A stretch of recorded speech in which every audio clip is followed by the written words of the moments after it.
অনেকেই আমাকে জিজ্ঞাসা করেন যে কোন স্ট্রবেরি আসলে মিষ্টি।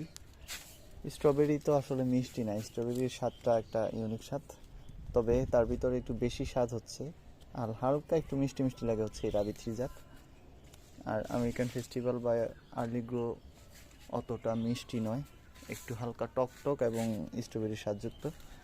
তবে আপনি স্ট্রবেরি যদি এভাবে সেভ করতে পারেন এবং ঠিক এমন সম্পূর্ণ পাকাতে পারেন, তবে দেখুন এটার একদম উপর পর্যন্ত পেকে গেছে, লাল টকটকে। তবে এটার স্বাদ আপনি আরও দেখাচ্ছি কিছু, এখানের এই সবগুলা খেয়েও আপনি ওই স্বাদ পাবেন না যেটা এটাতে পাবেন, এবং এটা সারা জীবন মনে থাকবে।